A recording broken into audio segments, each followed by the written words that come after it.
Attention! This makes absolutely no sense. Ladies and gentlemen, this is Zander's Facts.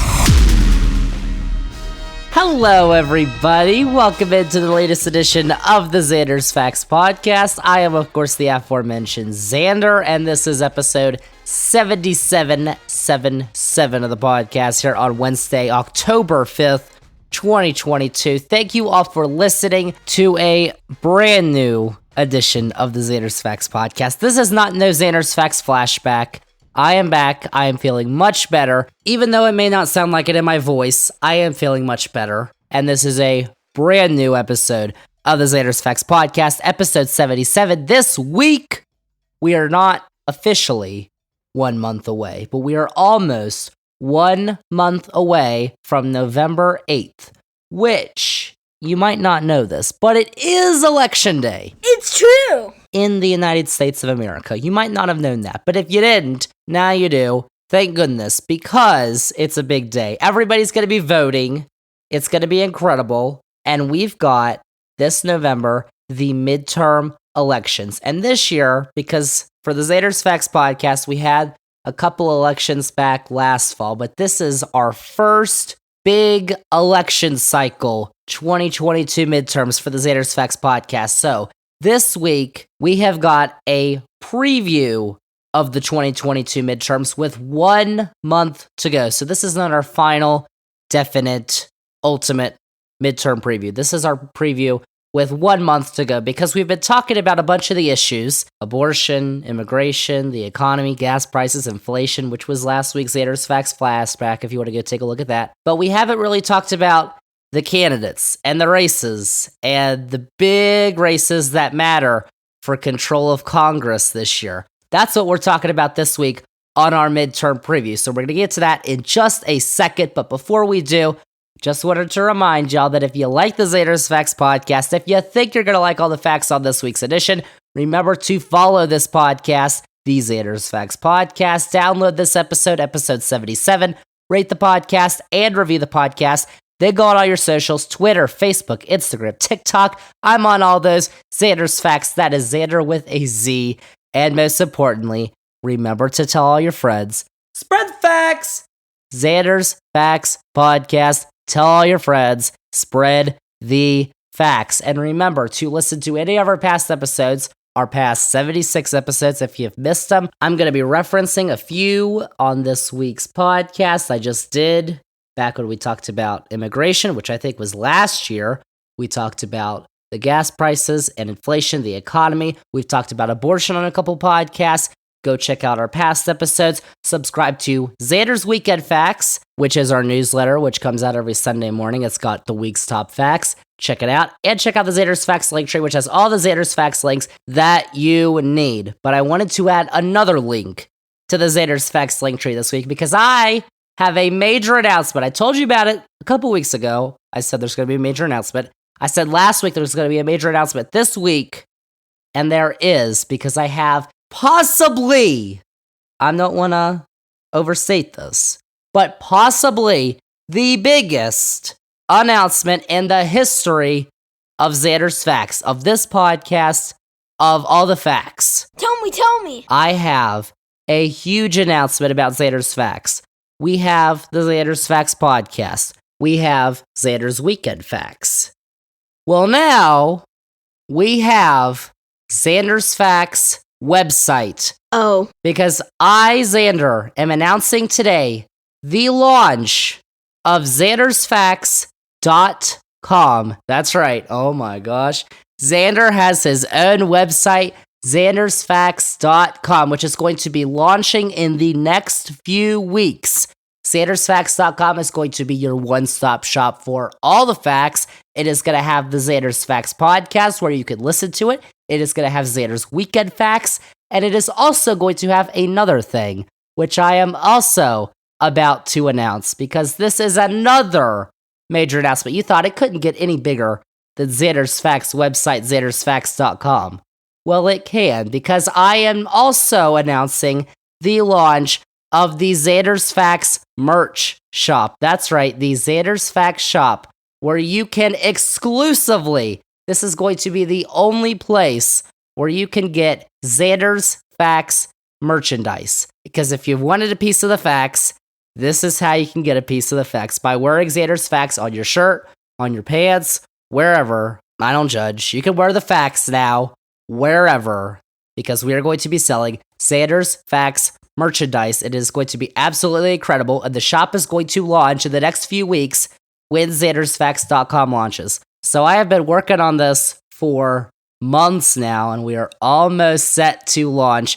It is super exciting. zandersfacts.com, Zander's Facts merch shop. I'm going to have more details about that as we get closer to the launch. That's going to be in the next few weeks, but oh my gosh, it is going to be amazing. That I can promise you. Zander's Facts website and merch. Congratulations. I'm very excited. So there you go. That's my big announcement, and I hope it appeased you because I thought that it was a huge announcement. Possibly the biggest announcement in the history of podcasting and the history of Zander's Facts. So there you go. That's my big announcement. But now let's turn on to the big topic that we have for the podcast this week, episode 77, the 2022 midterm elections with 1 month to go. Because we're not there yet. We're in October. It's October 5th when this podcast is coming out. We are 1 month away from Election Day 2022. And y'all know what that means. It is election season, full blown, here in the United States for the next month. Oh my gosh, aren't you excited? Can't you feel it in the air? You probably can, because I've actually had to been wearing some long sleeve stuff, because it's gotten cold. But that might not actually be a sign of election season. But it is election season. I promise you that, because it is October, and the midterms are in early November. And we haven't talked about the midterms a lot on this podcast, but it's time we do. We've talked about the issues, as I said. We haven't talked about the actual candidates, the races, the elections. What's up for grabs these midterms? Because you might not know what all is up for election this November. So we're going to talk about that because Election Day is just over a month away, but people are already voting. People are voting early. I'm supposed to be getting my absentee ballot in the mail. They haven't sent it yet, which I'm a little irked about, but they need to. And a lot of people are already voting by absentee or in person. Early voting is a thing, and it's going on right now. So we got to talk about this stuff because you got to know what you're voting for. So this week, we are going to take a look at the state of the race, the key races that are going on across the country with 1 month to go. This year, in the 2022 midterms, there are 35 U.S. Senate seats, 435 U.S. House seats, 36 governorships, and numerous state and local seats that are on the ballot this November. That's a lot of facts. There is a ton of stuff that is going to be on the ballot all over this country next month, and right now if you're early voting. So we got to talk about it all. Maybe not all of it, because state and local elections are incredibly important, and you should make sure that you are voting in them, but there are numerous ones. Like, there are a ton of state and local elections, which are very important and are probably, that's the closest government to you, so that is probably going to impact your life the most, but there's a lot of them, so we're not going to talk about those, because that would take days, a day-long podcast, and I don't want to do that. But we are going to be talking about governor's races, which are statewide races, so we're going to talk about those, and Congress. Those are the races that we're going to be talking about this week on the podcast. We're going to have a lot of numbers, leans, likelies, toss-ups, safe seats, all that stuff. And by the way, just before I start spitting stuff at you, just to let you know that all this stuff is accurate. This is data and information compiled from actual knowledgeable people. I compiled a list of sources that I use for my analysis on these races. So the data I'm using is from a bunch of sources, including 538, which is a forecast model from Nate Silver and ABC News, Real Clear Politics polling averages, Sabato's Crystal Ball, which is from Dr. Larry Sabato, who's at the University of Virginia Center for Politics, Politico's Forecast 2022, The Economist's Midterm Forecast, and race ratings from the Cook Political Report. Some of the best information about elections that you can get is what I'm using to give you this analysis on this podcast. And all this data is from Tuesday, October 4th, the day before this podcast is coming out. So we are 10 minutes already in this podcast. We haven't talked about anything that we want to. So let's get into it. Zander's early 2022 midterm elections preview. Let's get to it. We're going to break down the races for Senate, House, and governor's mansions. Let's do it. And we're going to first start off with the Senate and the key races that could decide control. Because if you didn't know, you probably should though. The Senate is currently at a 50-50 split. Democrats have 50 seats, Republicans have 50 seats. And Democrats only have the majority because the vice president is the tie-breaking vote, so the vice president gives the Democrats the majority.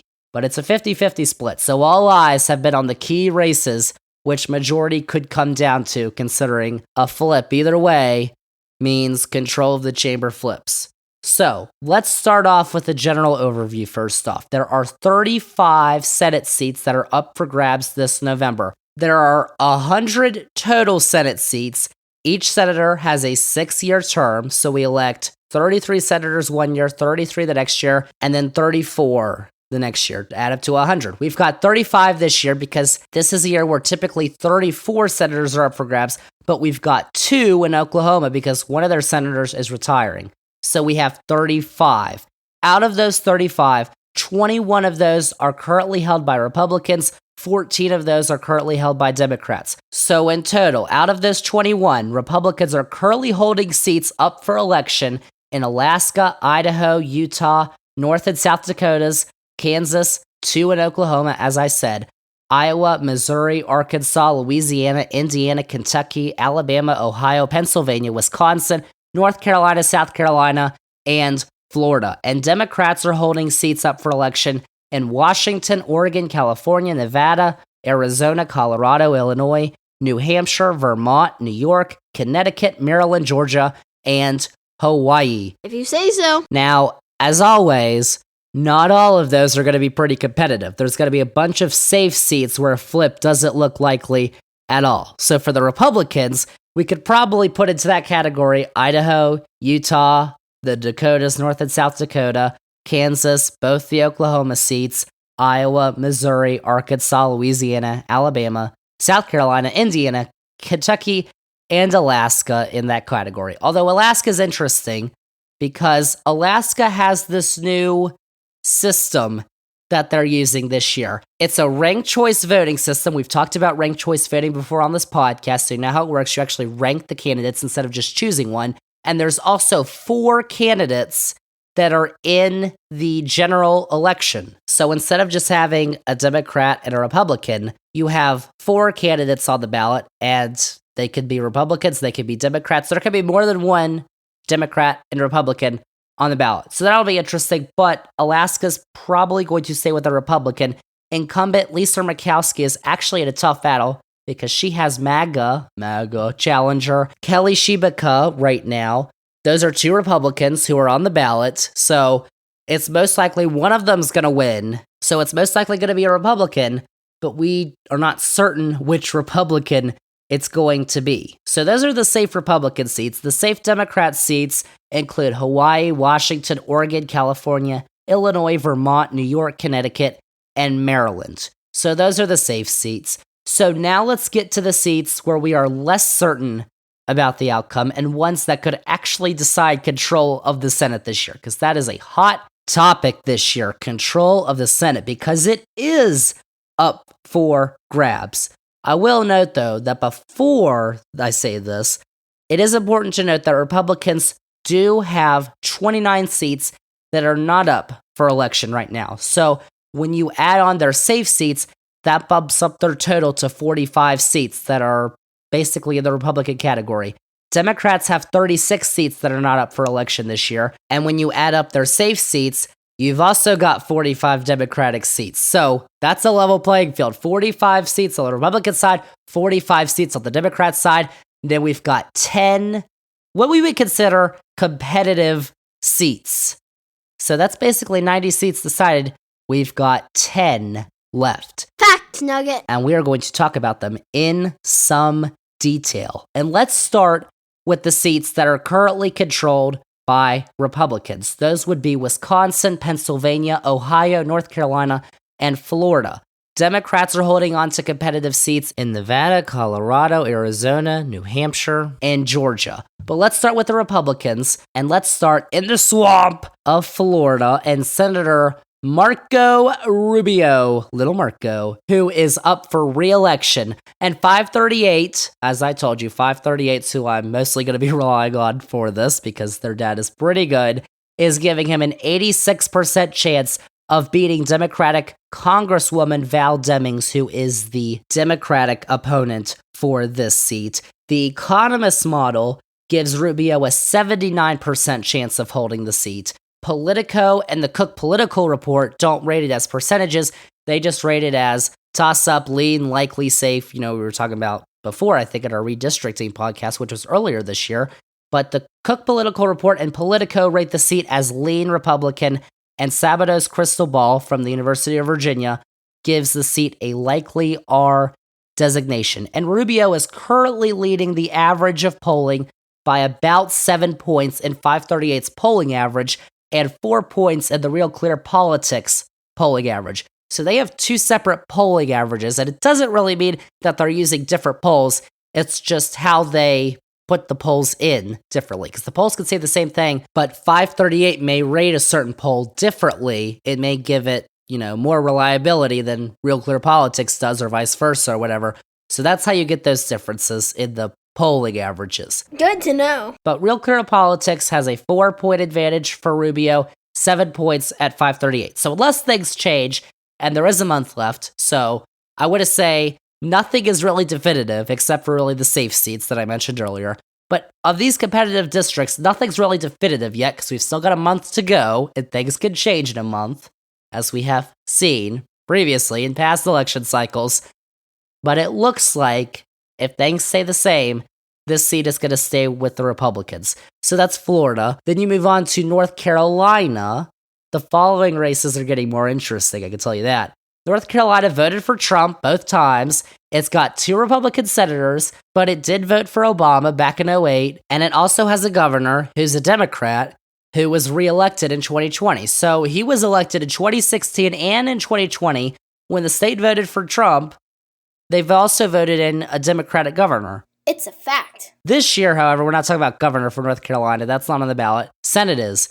This year, Republican Congressman Ted Budd is facing former Chief Justice of the state Supreme Court, Cheri Beasley, who's a Democrat. Those two are vying to replace retiring Republican Senator Richard Burr.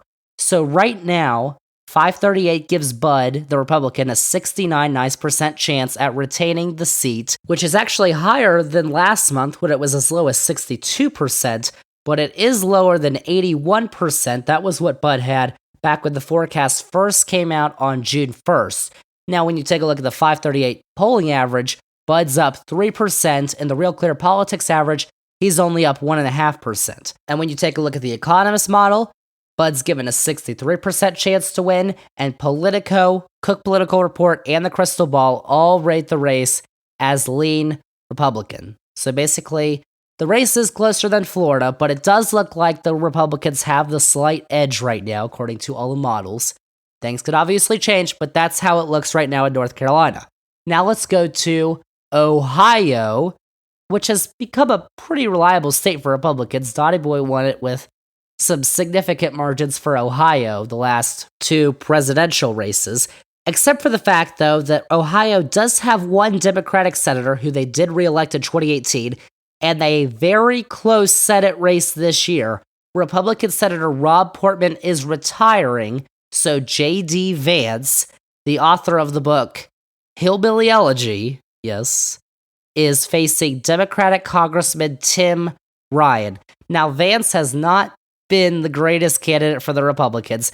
Ryan, though, may have been the best the Democrats could have hoped for in Ohio. He represented a district that is no longer, I believe, a thing in Ohio because of redistricting, but that represented Eastern Ohio, Youngstown, a very Appalachia rural area, so he's got some blue-collar appeal. And there's also the fact that Donnie Boy came up and had a campaign rally with Vance, but they scheduled it during an Ohio State football game, in the state of Ohio, which I don't know how you don't understand, but that's a pretty big deal, an Ohio State football game in Ohio. So that was a little bit of a blunder. Oops. But right now, 538 has Vance with a 70% chance of winning, in Ohio, of course. But interesting, though, the Economist model disagrees, because the Economist actually gives Tim Ryan a 51% chance of winning. Just barely, 51%, but they still give him the win right now, which is interesting. And Politico, Cook, and the Crystal Ball all rate the race as lean Republican, while Vance leads by 1.2% in the RCP polling average, Real Clear Politics, and 2.4% in the 538 average. So one model gives Ryan the win. It's close, but he may still have to make up some ground. Now, Tim Ryan has come much closer than he was earlier this summer, but it appears though he still has some ground to make up. The Economist model might be right, all the others might be wrong, but the others might not be wrong. So if he could continue the trajectory and keep building up momentum and getting better in the polls, then he could come up with a shocking victory and give Ohio 2 Democratic senators, which would be very surprising considering they're also having a governor's election this year. We're going to get to governor's election this year, but it's pretty clear the Republican's going to win in the governor's election. So that's interesting. Now over to Wisconsin, where Republican Senator Ron Johnson, who claimed after he won in 2016 that he would not run for a third term in 2022, is running for a third term in 2022. What? Johnson, in those 6 years, has gone full-on crazy, full-on MAGA, and conspiracy theorists regarding COVID, the election, all sorts of stuff. And he faces progressive Democrat and current state Lieutenant Governor Mandela Barnes. As with a lot of these races, and this is going to be the trend, the gap appeared wide at the beginning of the summer, but Barnes was able to virtually tie Johnson last month with the polling average and the 538 forecast. However, there have been several recent polls that have come out in the last few weeks that have given Johnson a slight lead. So he now leads the 538 polling average by 2.6% and the Real Clear Politics average by 3%. So he's given a 67% chance to win by 538, Ron Johnson is, and 71% by The Economist. Sabato's Crystal Ball rates the race as lean Republican, while Cook and Politico rate it as a toss-up. So Johnson may have gotten a big break heading into October, but lots could still happen. And there's also a big governor's race in Wisconsin, which we're going to talk about, which could also have a major impact on this seat. Now, let's go to the last competitive Republican-held seat, which is in the Senate, Pennsylvania. And Pennsylvania gives Democrats their best chance at flipping a seat. Because, we've talked about this a bunch on the podcast. Democrats have 50 seats, but a lot of the stuff they want to do, they can't get Republican support, so they want to get rid of the filibuster. They can't do that because they've got 2 senators who don't want to. So Democrats would also like to hold the chamber, but if so, they'd also like to get 2 seats. And this is probably their best opportunity at a pickup, Pennsylvania, because this seat is currently held by retiring Republican Senator Pat Toomey. So he's not going to be on the ballot, but who is the Democrats nominated Lieutenant Governor John Fetterman, who is known for wearing hoodies and shorts everywhere, and the Republicans nominated Dr. Mehmet Oz. Yes, that Dr. Oz from the TV, because he had his own show. Now, Oz has not had the greatest campaign. We could just say that. He was at one time filming himself inside of a grocery store, which he called Wegner's. Thought I'd do some grocery shopping. I'm at Wegner's, and my wife wants some vegetables for crudité. There is no such thing as Wegner's. There's Wegmans and there's Redner's, and it appears he was at a Redner's, but he called it Wegner's, which, did not help. And while he was at the Wegner's, apparently he was complaining about the price of crudité, which I don't know how you appeal to middle-class Pennsylvanians by the prices are high, but complaining about the price of crudité to people who they're like, what's crudité? What's that fancy thing? That's not going to help you. So that was another thing. And then on Monday, we also learned that he was a principal investigator at a Columbia University lab, where research that he was leading on, I guess, led to the deaths of 329 dogs, Terrible. which is not good, which apparently was also the second most controversial news to come out about a Republican Senate candidate on Monday, which we'll get to in a little bit because I got some stuff to tell y'all. But back to Pennsylvania, Fetterman has enjoyed pretty much a lead for much of the campaign. 538 gives him a 76% chance of winning. The Economist puts his chances at 89%, and Fetterman is currently leading the 538 polling average by 4.5% and 4.3% on Real Clear Politics. And Politico and Cook rate the race as a toss-up right now, while the Crystal Ball has it as a lean Democratic race. So the race has actually tightened a bit in recent weeks, but it hasn't really looked very competitive recently. Apparently, a lot of Republican money is not going to Pennsylvania, which is not a good sign. Pennsylvania is supposed to be a very competitive state, and they may just be regretting their decision of Dr. Oz. But Fetterman looks like he's winning right now. So that's the Republican-held seats. Now let's go to the seats that are competitive that are held by Democrats, and there are also 5 of those. So let's start in New Hampshire, where Democratic incumbent Senator Maggie Hassan is facing MAGA Republican Donald Bolduc. And Democrats had actually worried a bunch about this seat if Republicans had nominated popular Republican Governor Chris Sununu. He decided against the run. He's running for re-election for governor, which he's probably going to win, by the way. So given that, it looks like Hassan's going to hold on to the seat. 538 gives her an 86% chance of winning. The Economist pegs her chances at 95%, and Hassan leads the 538 polling average by over 7 points, and the RCP average by 9 points. So Politico, Cook, and the Crystal Ball all have it as a lead Democratic seat.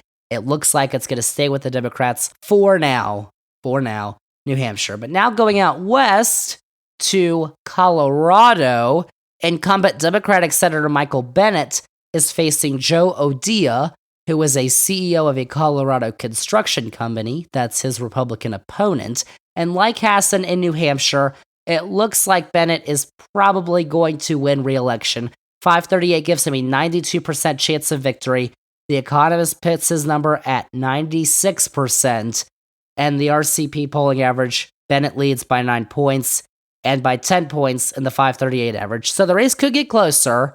But like New Hampshire, it looks like Bennett's going to cruise to re-election.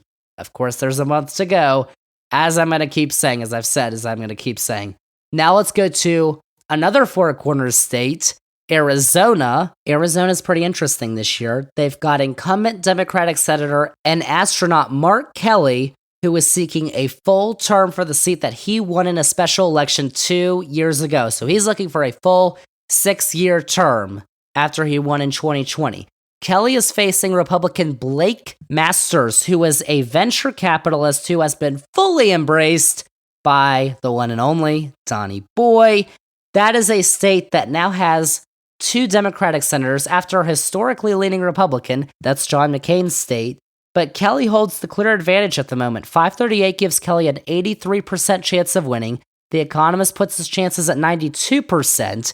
And the race leans Democrat at the UVA Crystal Ball, Politico, and Cook, with Kelly leading in the RCP polling average by 4 points and 6 points of the 538 average. So if there is a nationwide shift to the right in the next month, Masters could stand a chance, but it doesn't look likely at the moment. There's also a big governor's race in Arizona that we're also going to talk about in a little bit, which could potentially alter these results. Spitting the truth. Over to a much closer race in Nevada. Incumbent Democratic Senator Catherine Cortez Masto is currently struggling against former State Attorney General Adam Laxalt. So Cortez Masto is only leading the 538 polling average by 0.3% and is actually trailing in the Real Clear Politics average by 2%. So the Economist actually gives Laxalt a 55% chance of winning. 538 does give Cortez Masto the slight edge at 51%, but that is much lower than the 63% she had last month. Now, the race in Nevada has definitely tightened, and some of that is likely having to do with the fact there have been a bunch of news articles about it recently. the Democrats worry Latino voters could not show up next month or vote for the Republicans. Democrats rely on Latino voters, especially in Nevada.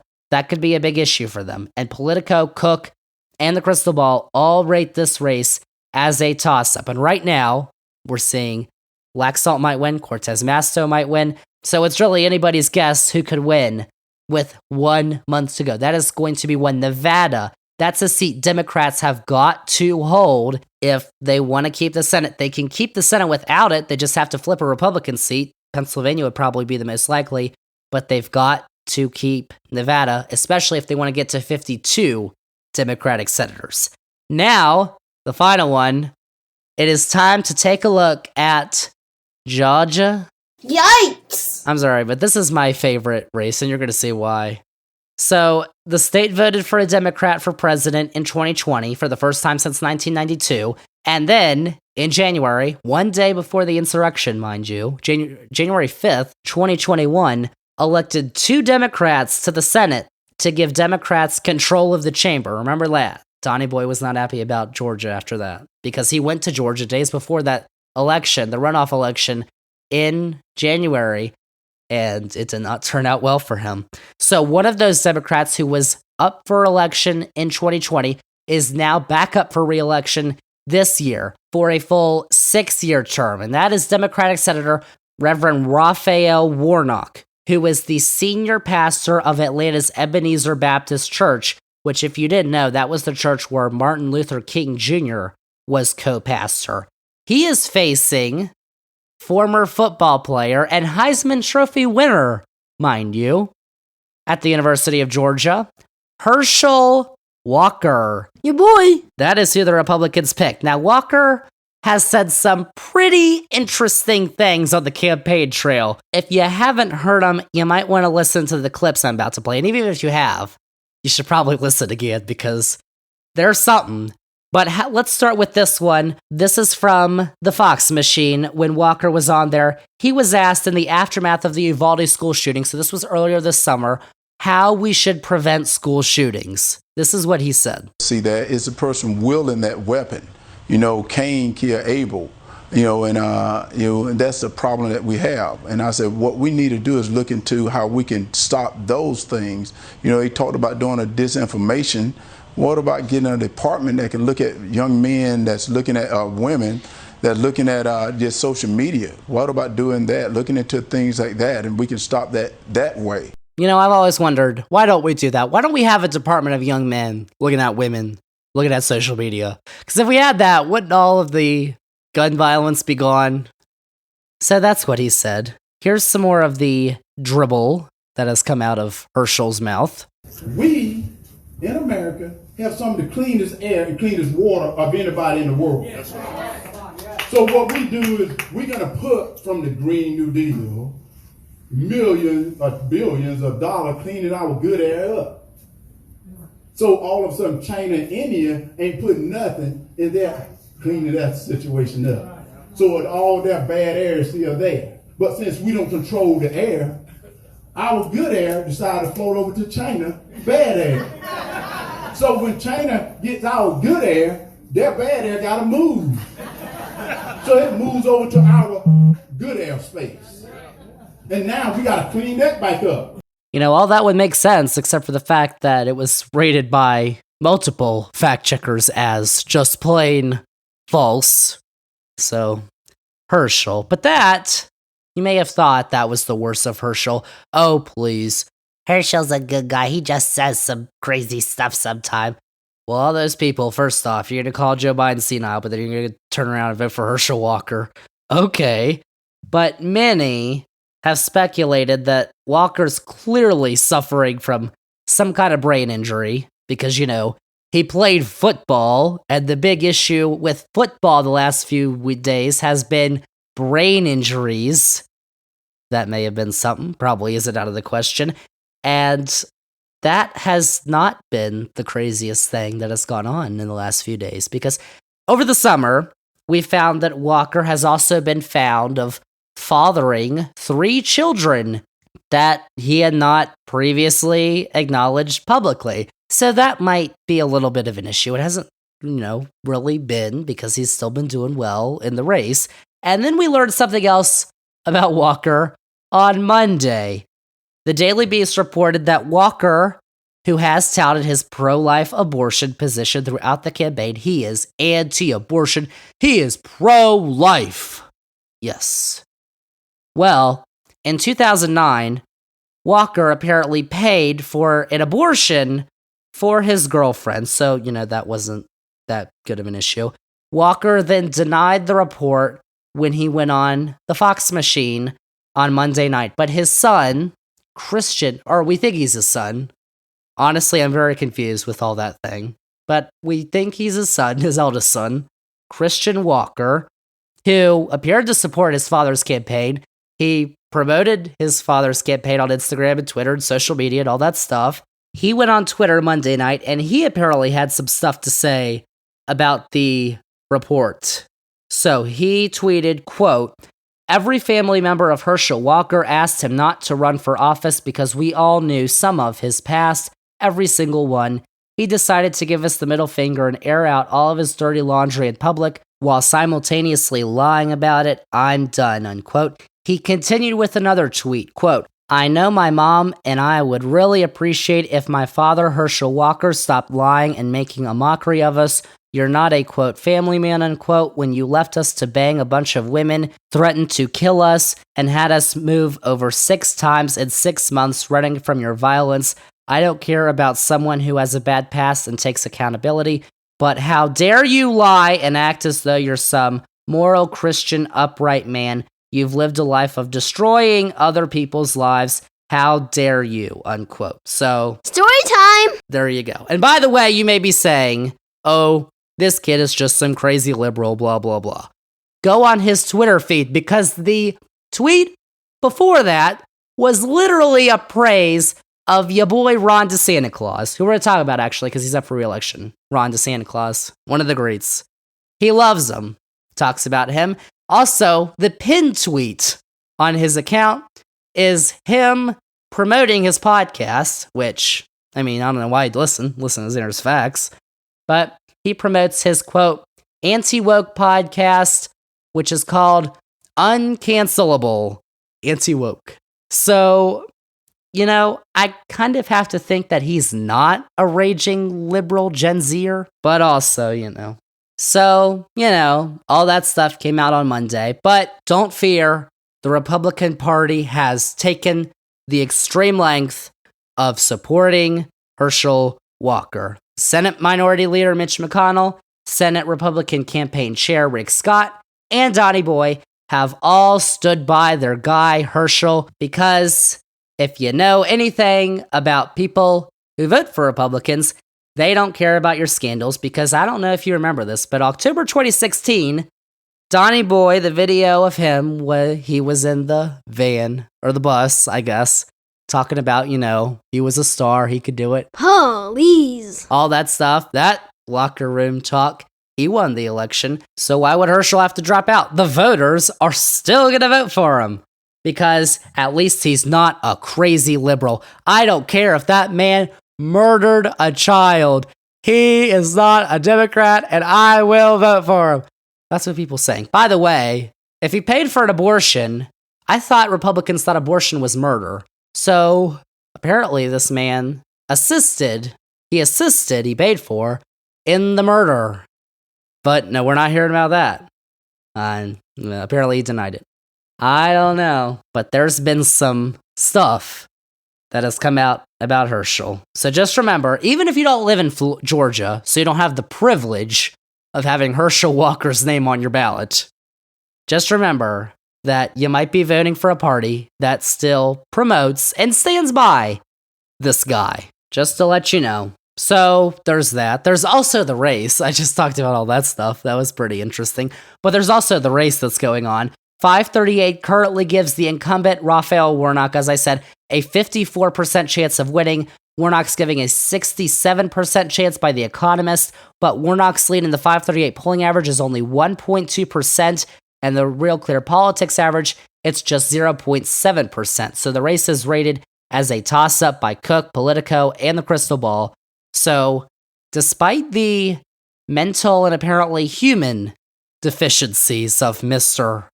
Football Player Walker, the race is still very close with a month to go because, Georgia. So that's all that was going on there. So those are the top 10 most competitive Senate races this year. The ones that are actually going to decide control of the Senate. I know I had fun with Herschel, but that race, Georgia, is huge in deciding control of the Senate this year, along with Pennsylvania, Nevada, Arizona, and Wisconsin.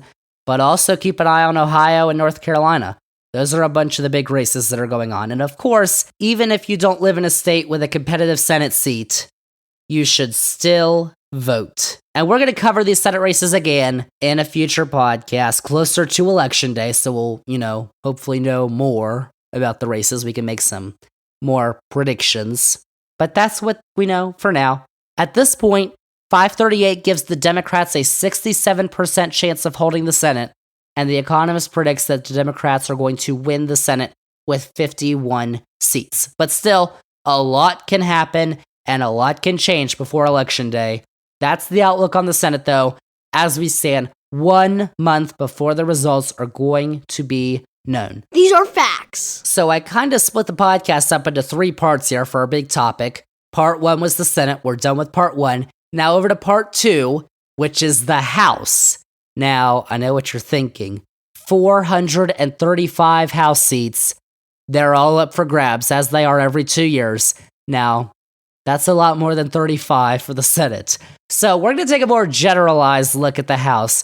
Right now, though, Democrats are favored to keep the Senate, but Republicans are favored to keep the House. 538 currently gives the Republicans a 69% chance to control the House after next month's elections, which is about where that number has been for the last few weeks, but certainly lower than it was earlier this summer. Back in from June until late July, it was about 85%, so it has definitely gone down since then. And additionally, some more numbers and data to throw at you. I know I've been throwing a lot at you, but 538 projects as of Tuesday that Republicans will control 225 seats to Democrats 210. That's a lot of numbers. But earlier in June and July, as I said, Democrats were projected to have less than 200 seats. So they have definitely made some gains in the last few weeks and months. Now, Republicans are also projected to win the overall popular vote, according to 538, by 2.4%, which is less than the 6% that the GOP had earlier in the summer.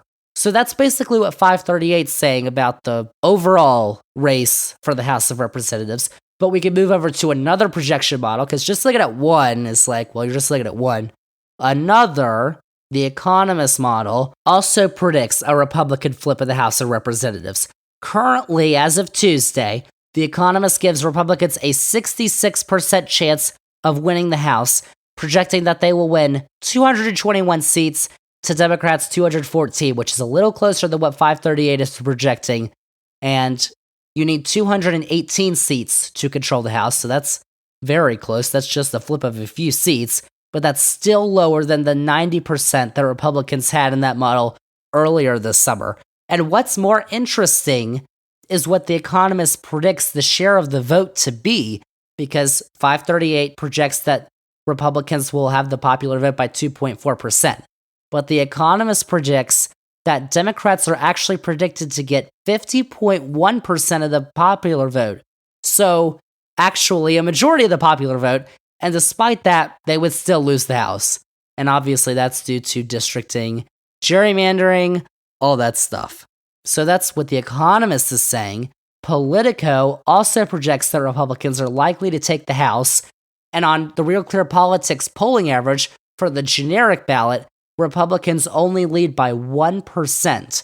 So the race overall for the House has gotten a lot tighter. It's not as tight as it could be, but it has gotten a lot tighter than it was earlier in the summer. And that, of course, has been the case with races all over the country, no matter whether it's been the House, the Senate, or state and local elections. But there are signs, though, that in October, Democratic momentum may be waning, or potentially somewhat offset by more Republican enthusiasm as we actually get closer to voting, closer to early voting, which some people are doing, and Election Day, which a lot of people vote on.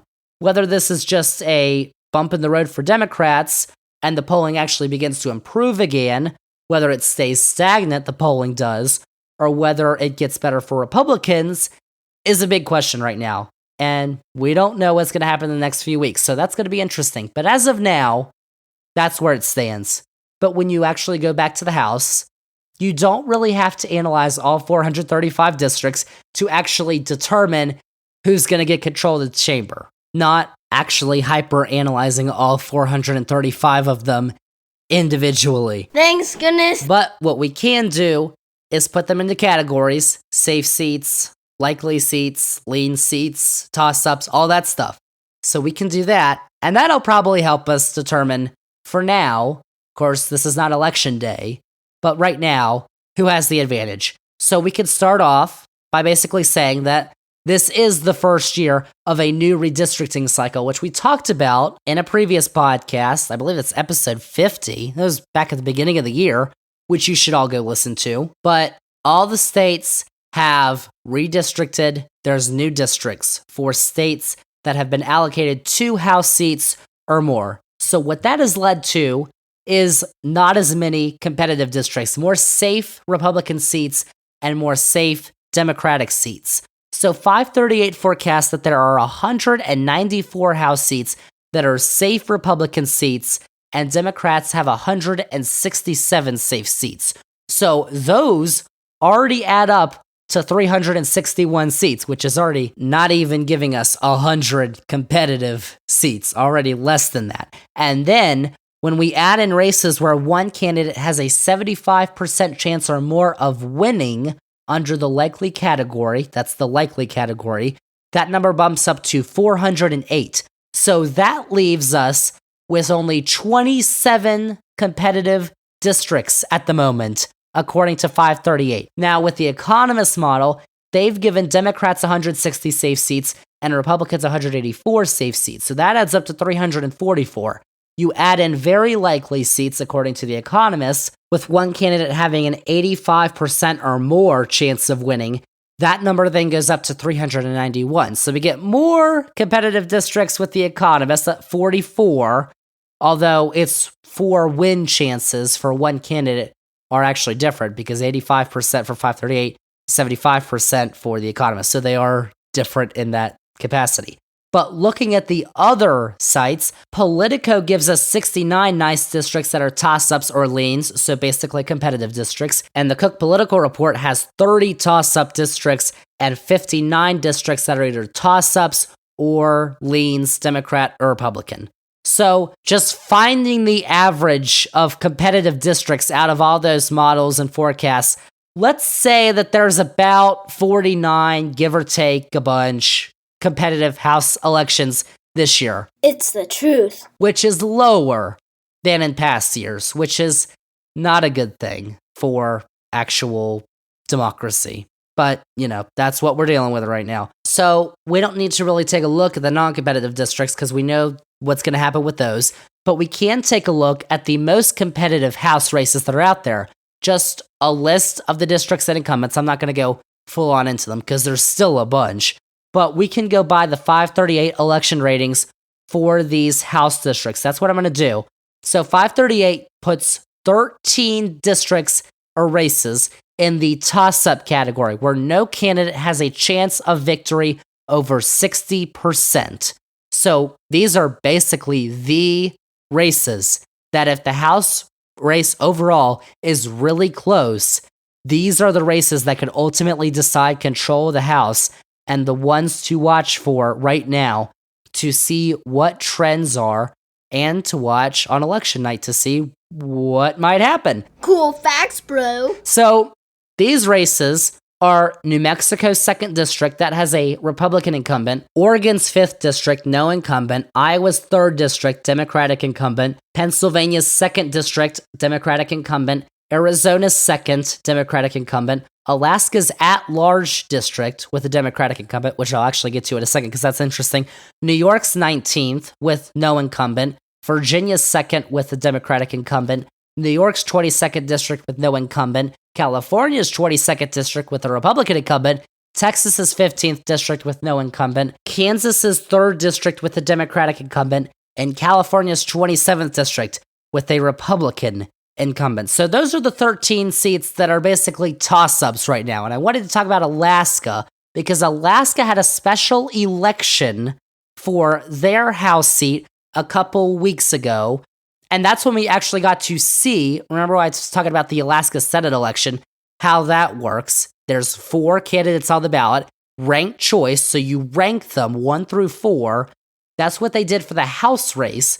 2 Republicans, 1 Democrat, and 1 independent or other party, I guess, in that race, in the House special election race, including Sarah Palin, who was running as a Republican in that House special election race. And the Democrat won because of ranked choice voting, because a bunch of people who voted for one of the Republicans did not vote for the other Republican as their second choice. They put the Democrat as their second choice. And you can actually leave it blank, but a bunch of people put the Democrat as number 2. And so that's how Alaska has a Democrat as the holder of their House seat right now. And Mary Patola, who is the Democrat who's holding that seat, is going to be the incumbent. So, that race obviously would not have been a toss-up if a Republican had won that special election. But now it is, and it's a Democratic-held seat. So that's going to be really interesting to watch at election night. And of course, Alaska polls close at like 11 midnight Eastern. So we're probably not going to learn about what happens in Alaska that night because we actually didn't learn until days after the polls closed for the special election, who won the special election. So we may not know for a while in Alaska because that counting is obviously different and interesting. But don't call fraud on that. That's not fraud. That's just how it works in Alaska, which is interesting. And maybe we should start doing that elsewhere here in the United States. That's interesting. So those are the 13 toss-up seats. Too many facts. These seats that right now, if election night was tonight, would be the most important House seats. And you've also got 5 seats that lean Republican. In those districts, 538's given the Republican a 60 to 75% chance of winning. So those are California's 45th district, New York's 1st district, North Carolina's 13th district, Colorado's 8th district, and New Jersey's 7th district. That includes 1 Republican incumbent, 1 Democratic incumbent, and 3 open seats of those 5 seats. So then you've got 9 lean Democratic seats, those being Pennsylvania's 8th district, Nevada's 3rd, New York's 3rd, Oregon's 6th, Michigan's 3rd, New York's 18th, Illinois' 17th, Maine's 2nd, and Maryland's 6th. 5 Democratic incumbents in those, 4 of those being open seats with no incumbent. So the rest of the 408 seats are races where one candidate has, according to 538, a greater than 75% chance of winning the seat. So for some of those may change. I mean, they could. Those are rated as likely with a 75 to 95% chance of winning for one candidate. There are 47 seats of those. So those could become competitive. But out of those 408, we likely know the results of those 408 seats out of 435. So that comes down to a very few number of districts, just 27. So now, out of the 408, Republicans have the advantage, according to 538, in 209 of those seats. Democrats have the advantage in 199. So that is still very close. So in order to get to the magic number, which is 218, you need 218 seats to give your party the majority of the House.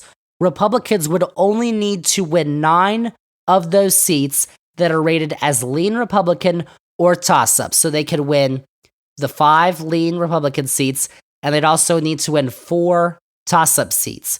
Meanwhile, Democrats would need to win 19 of those seats to remain in control of the House. So they would need to win all 9 of the lean Democratic seats and then 10 of the 13 toss-up seats. So that's basically, according to the 538 model, that's where things stand. And obviously, those numbers are going to change because that's not election day.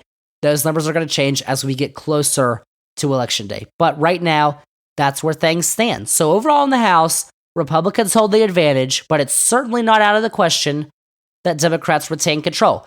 Just like how Democrats hold the advantage for the Senate right now, but that doesn't mean that Republicans don't have a chance at taking control of the Senate.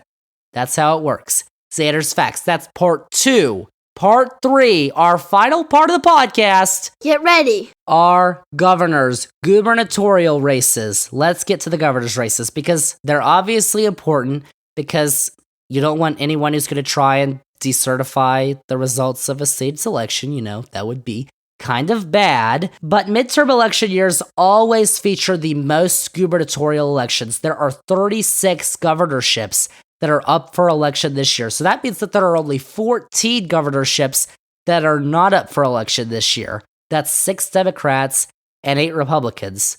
36 governorships that are up for election this year. So before this year's elections, right now, we've got 28 Republican governors, 22 Democratic governors. This year, there are 20 Republican governors up for election, 16 Democratic governorships are on the ballot this year.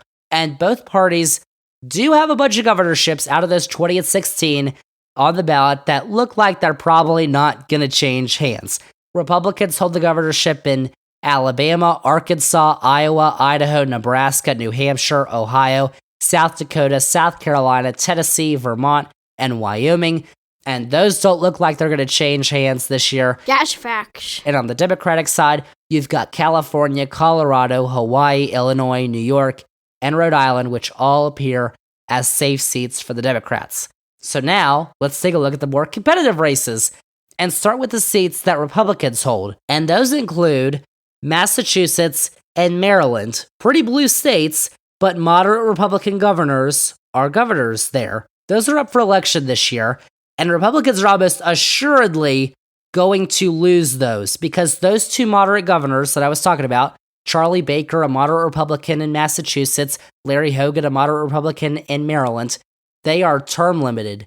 They cannot run again, so they are not running. So the Republicans apparently thought that in solidly blue states, it would be a good idea to nominate MAGA Republicans as governors. Oof. That is not a good idea at all. The polling, all the forecasts are basically showing that those are certain flips to the Democrats. Now, Republicans also hold Alaska, Florida, Oklahoma, and Texas, which are all rated as likely Republican by the Cook Political Report. Alaska's results, as I said, could be interesting, but the Republicans probably going to win. Democrats in Florida didn't nominate the strongest candidate in Congressman and former Republican governor of the state, Charlie Crist, against you-know-who, Ronald McDonald DeSantis, the Santa Claus, who is leading in the 538 polling average by 9 points and is probably going to win re-election and looks set to use that re-election as a springboard for a 2024 presidential run, which, oh boy. Democrat Joy Hoffmeister, though, has been gaining some ground recently against incumbent Republican Governor Kevin Stitt in Oklahoma, of all places, but that state's probably going to stay reliably red, even though it's put as likely Republican, it's going to go Republican. And then there's Texas, where Republican Governor Greg Abbott is going up against former Congressman Beto O'Rourke, who, of course, ran against Ted Cruz for the Senate in 2018, came within about 2 points. That doesn't look like it's going to happen this time. Texas has been trending blue in recent elections, but this does not look like the year it's going to flip. Abbott leads in the 538 polling average by over 10 points and 8 points in the Real Clear Politics average. Texas should stay red, barring a late surge from Beto, which you never know. Things could change, but right now, Texas is looking red. You've also got Georgia, which Cook Political Report rates as lean Republican. There you've got a 2018 rematch in this race, which features incumbent Republican Governor Brian Kemp and Democratic nominee Stacey Abrams. That race was extremely close in 2018, but the polls are showing that there's going to be a wider margin in 2022. 538 gives Kemp, the Republican incumbent, an 87% chance to win and a 6-point advantage in the polling average, and that race hasn't changed much over the summer. So that's in Georgia. And then you've also got Arizona, which is rated as a toss-up by the Cook Political Report and by Politico. So Arizona's Republican Governor Doug Ducey is term limited, and he cannot run. So Republicans have nominated former local news host and MAGA Republican Carrie Lake, while the Democrats have nominated State Secretary of State Katie Hobbs. And this race is extremely close. Remember, we also have the Senate race going on. But 538 gives Hobbs just a 52% chance to win the state. That number has dropped from 62% back in mid-September, and the two are virtually tied in the polling average. Multiple polls are showing victories for both sides. So we've got polls showing victories for Lake, polls showing victories for Hobbs. So that election is truly a toss-up at the moment, and it's also interesting. You've got that Senate election there to see how many split votes there are, if there are any, which could be interesting in Arizona. Is it actually? And so those are the seats that are held by Republicans. Now let's go to the seats currently held by Democrats. We've got Connecticut, Michigan, Minnesota, and Pennsylvania, which the Cook Political Report rates as likely Democratic. Connecticut and Minnesota are basically givens. But in Michigan's kind of surprising because Michigan has been seen as a very close state that voted for Trump in 2016, 2020 for Biden. But incumbent Democratic Governor Gretchen Whitmer is currently ahead of her Republican MAGA opponent Tudor Dixon by 12 points in the 538 polling average in Michigan, which is somewhat surprising. So it looks like she's kind of cruising to re-election right now. Obviously, things could change, but that's the way it looks a month out. And you've also got Pennsylvania. Pennsylvania, we talked about the Senate race there, which is probably going to have some impact on this race. And in the governor's race, Democratic Governor Tom Wolf is term limited, so Democrats nominated State Attorney General Josh Shapiro against Republican nominee Doug Mastriano, who has gone like full on off the deep end, crazy MAGA boy. So Shapiro in the 538 polling average currently holds a 10-point lead, which is much larger when you compare it to Fetterman's lead in the Senate poll. You've also got John Fetterman, a lot of people are saying is a strong candidate for Pennsylvania. We'll see if that holds out. He's facing Dr. Oz, as you remember. You. Dems could win Pennsylvania, although there is still some time for Republicans to get back in the race. Pennsylvania, another one of those states, 2016 Trump, 2020 Biden. So it's kind of interesting how Democrats are really performing well in Michigan and Pennsylvania this year. Now, two seats that lean Democratic, according to the Cook Political Report, those are Maine and New Mexico. In Maine, you've got incumbent Democratic Governor Janet Mills, who currently leads Republican challenger Paul LePage by almost 10 points in the 538 polling average, while incumbent Democratic Governor Michelle Lujan Grisham in New Mexico currently has a 7-point lead over Republican challenger Mark Ronchetti in the 538 polling average. That's New Mexico. So those are the two lean Democratic seats. Now, according to the Cook Political Report, you've got 4 seats that are rated as toss-ups that are currently controlled by Democrats, and these are our last 4 seats of the podcast, so get excited, y'all. Are we done yet? Let's start in Kansas, though. Kansas, if you didn't know, has a Democratic governor. Governor Laura Kelly picked up a surprise win in 2018, but she was also facing just an awful Republican candidate. Even for Kansas standards, they were like, So they voted in Democrat Laura Kelly. She's also in a state, however, that just had a major referendum that went in favor of abortion rights a couple weeks ago. But you've got to remember, it's still Kansas. But Kelly does have incumbency advantage, and 538 puts her chances at 65% to win, which has been boosted considerably over the past month. That's against Republican Derek Schmidt. And while polling has been a little sporadic in this race, she maintains a 2-point lead in the 538 average. Remember, it's Kansas, but she's the incumbent, so I would give Laura Kelly a pretty good chance to win in Kansas once again. But now let's move over to kind of a surprise. Kansas, of course, is probably a surprise you're like Democratic governor. But Oregon, you would think is a pretty reliably Democratic state, and it is. They're going to have a Senate election this year, which is going to flyby for the Democrat. He's going to win easily. But the governor's race is going to be pretty close.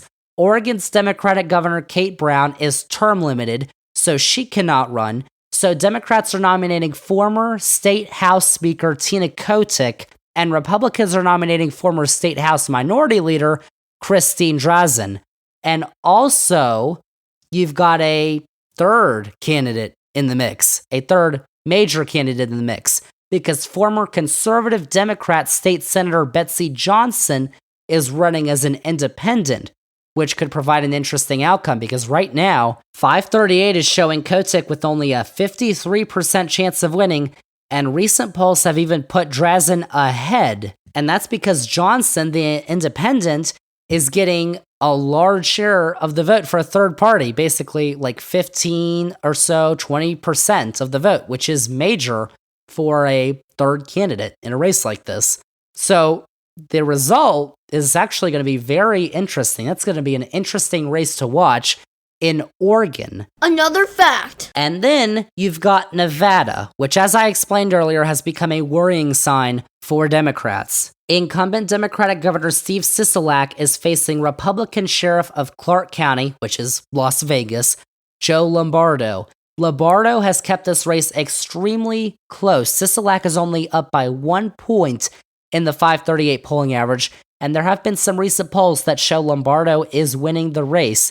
Sisolak has a 56% chance of victory, according to 538. So you've also got that Senate race there, so it's probably likely that whatever the result of the Senate election is, the governor's result is probably going to have a similar result. Of course, you've got ticket splitters who could vote for a Democrat than a Republican, but we'll see. Nevada's going to be really interesting, and both of those races look extremely tight at the moment. So now let's go to our final race for our governors and for the podcast, the governor's race in Wisconsin, because incumbent Democratic Governor Tony Evers was able to defeat former Republican Governor Scott Walker in 2018. And in 2022, he faces another tough test.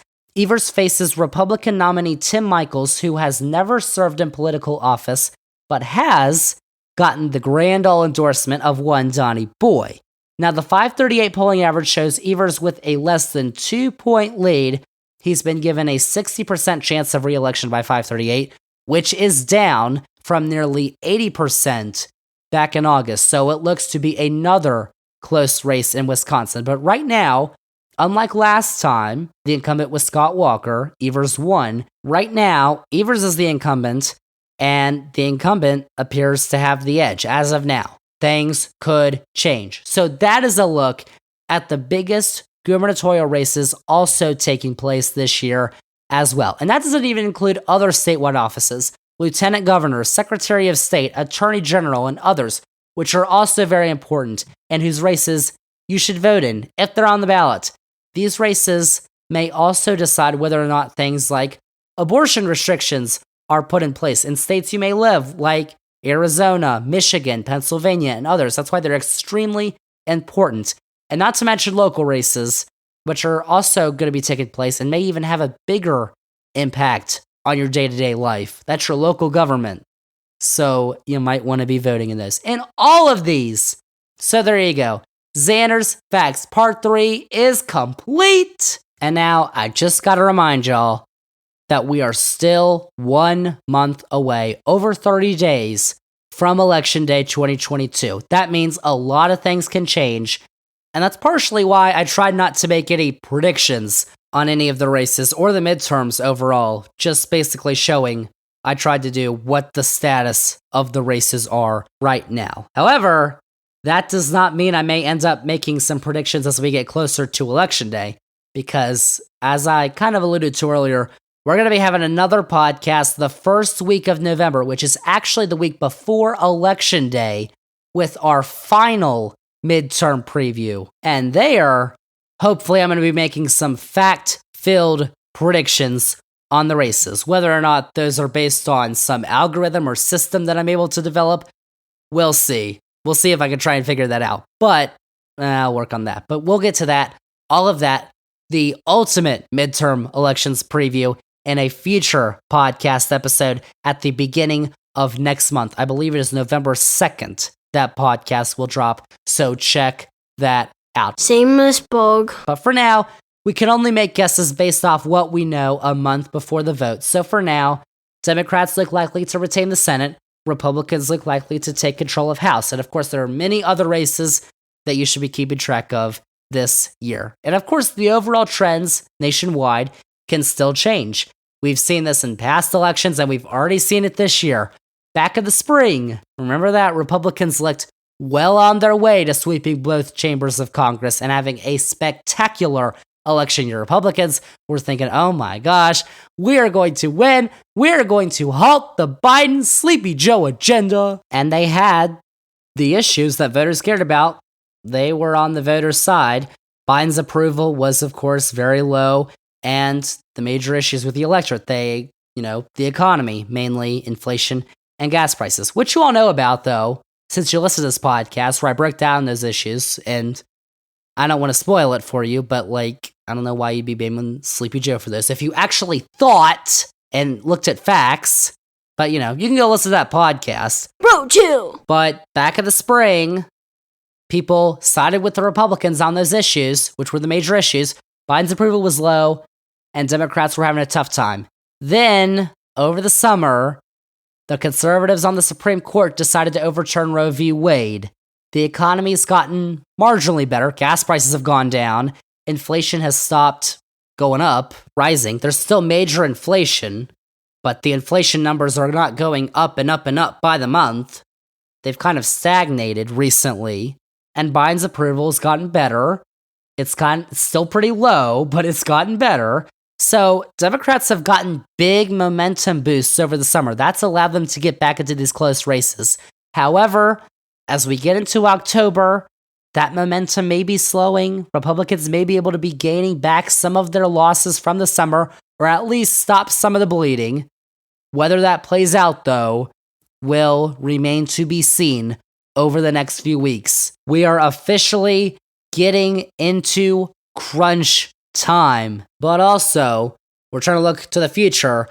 Looking to the past might be something we're trying to do, but what we're seeing also means that what we've seen in the past may not be that indicative of the future.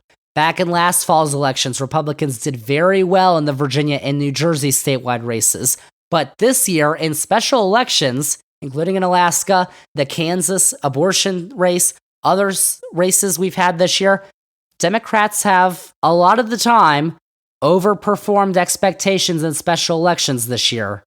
So, we want to look at the past, but things can change. So for now, that's how the midterms look with 1 month to go until Election Day. We're in crunch time, as I said. It is getting real.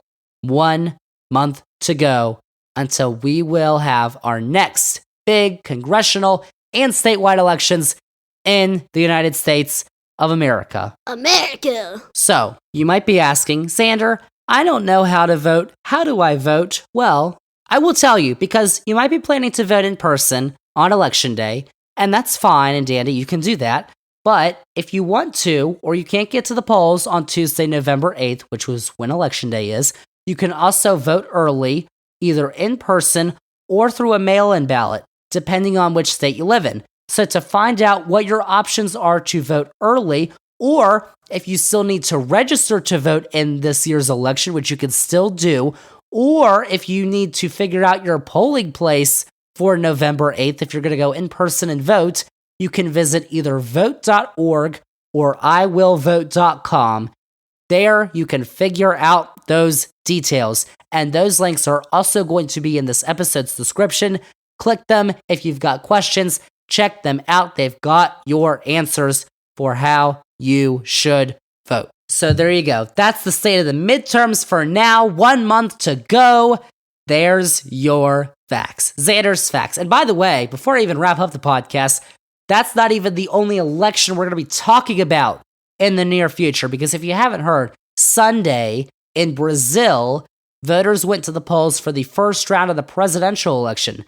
There's going to be a second round later this month, and we're going to talk about it on this podcast. We are going to talk about the Brazilian presidential election on this podcast. We've talked about France. We've talked about Germany.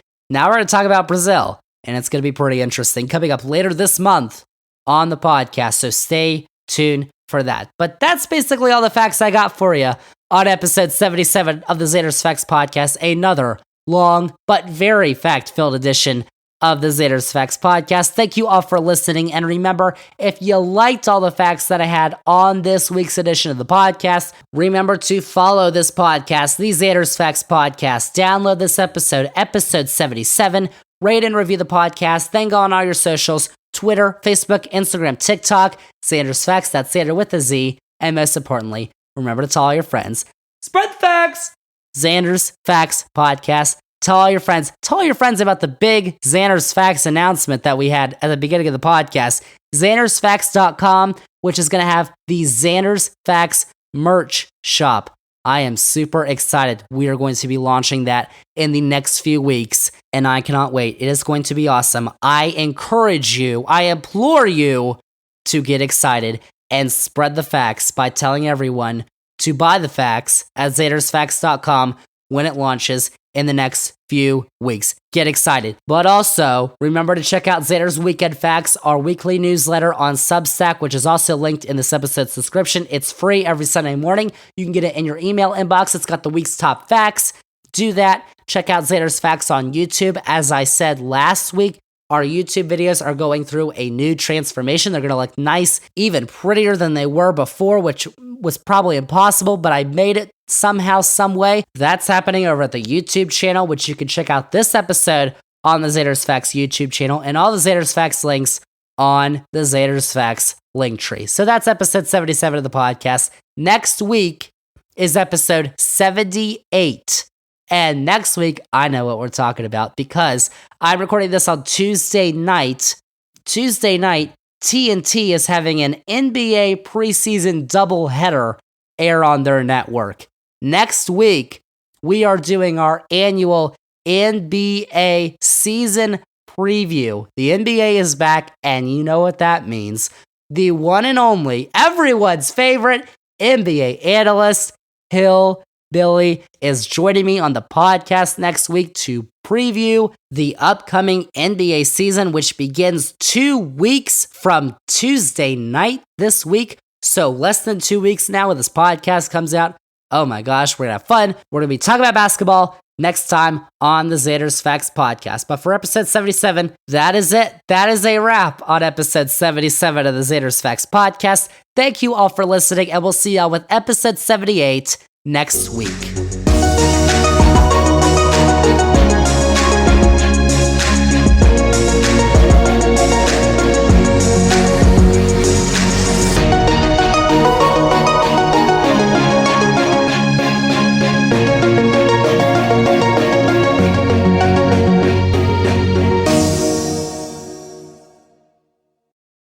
Zander's Facts.